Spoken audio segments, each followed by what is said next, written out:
There's something fundamentally wrong with that. It's not fair. All right? It doesn't pass the smell test with rural folks in the county. Our Planning Commission, which is a group of volunteers, went to work on modifying this Shoreline Master Program. They worked hard. Every Wednesday night they were down having their meetings and talking about what we needed to do to change our Shoreline Master Program. They started out with those 150-foot buffers. But a lot of the land use organizations like CAPRA and like the OSF, bless their hearts, we all went down there and we opposed this thing every single meeting. We submitted documents. We stood up and we preached until I was blue in the face. And at the end of it all, the Planning Commission changed their mind.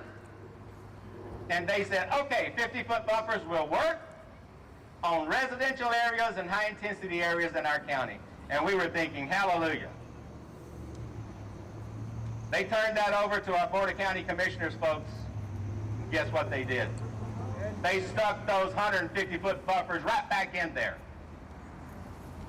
Recently at a meeting right across the street, we meet right over there, third Monday and every month at 6 o'clock, little potluck, get together, grip and grin, meet some new friends, and you're going to find you got a lot in common with the folks who are at our meetings.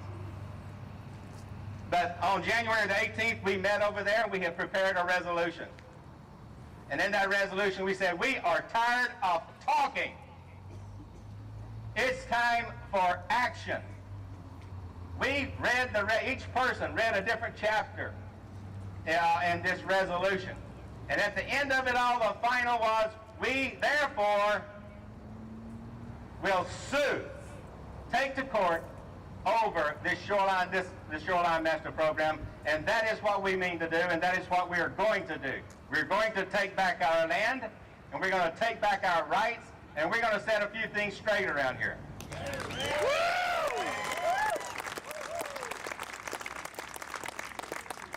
For the folks in Kitsap and the folks in Clallam County, let me tell you what a little bit of our experience has been here. There's these people who are on the far left, and they're trying to tell us from what we can and can't do with our properties. We're finding out that by and large, they're nothing but a bunch of paper tigers. When you actually confront them or offer to debate them, they crawl back under that dark rock that they came out from under, and they don't want to hear any talk about debate. They don't want to hear any open and honest discussion about their points of view on these land issues.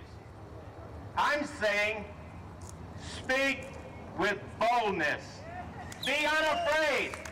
Because let me tell you what, they are learning to be a hell of a lot more afraid of us than we are of them. Same thing goes for our commissioners.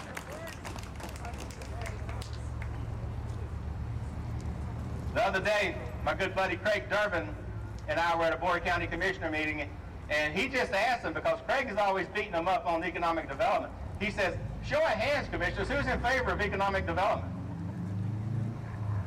Two commissioners, David Sullivan and Phil Johnson, they raised their hand up. John Austin. So Craig, he didn't raise his hand. So Craig, in boldness, said, Commissioner Austin, why didn't you raise your hand? Commissioner Austin says, I choose to not participate in your survey. That's where they are, folks.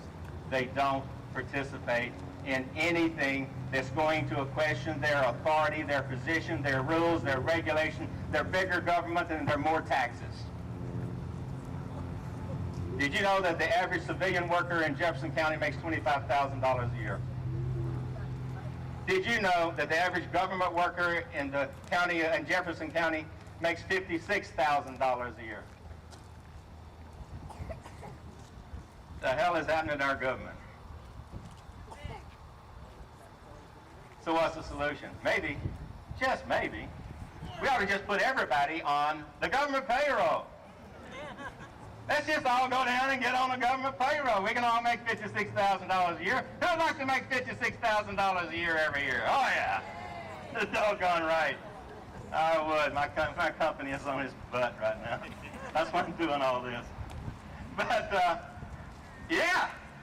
So, where's the money come from? I don't know. I saw a lady from Chicago who lined up getting money from someplace in there. They thought they were going to get money. And a reporter says, where's the money come from? She says, Obama's money. Well, where did Obama get it? I don't know. His stash. Where did that come from? I don't know. Fairly shallow thinking there. And I know that the Citizens Alliance for Property Rights is not a political organization in the sense of, like the Tea Party. It's not really based on any party, political party. But what we do support, and we do have a political action committee at Citizens Alliance for Property Rights, what we do support are people who have like-minded agendas and who are concerned about property rights. We support those folks. Doug Cloud, are you ready? You gonna back me up? Not yet, not yet. But if you, just hang on a second there, Doug. I'm not controlling the agenda here. But what I wanted to say is we do support people who support our agendas. Same as the Tea Party, same as I think all right-minded thinking people. And right now we're supporting a candidate for commissioner against John Austin in District 3. His name is Jim Boyer. He just happens to be running on a GOP ticket. All right? And so I guess we're not going to have any doggone chance but to support that Peckerwood until another political party comes up with someone who's righter on property rights and righter on conservatism and righter on the Constitution. So until that happens, we're sticking with Jim. Fair enough? Okay, so let's do the modified Macarena. I want all the guys to put your right and your left hand on your rear end. I want the women to grab hold of that purse you got in your hand right there. And before you walk through those gates out there today, I want you to do that Macarena thing, man, with your billfold. And I want the ladies to do the macaroni thing with your purse and either write him a check to the committee to elect Jim Boyer, or if you didn't bring a check, I don't want any excuses, empty out your billfold. Hand it over. We'll have somebody over there by the thing on the way out. I'm going to be looking at you right in the eye. We need money to have an effective campaign. And Doug Cloud and Jim Boyer are going to need your money.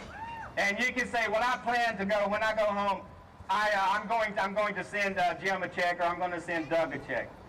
Let me tell you something, folks. Good intentions never elected anybody.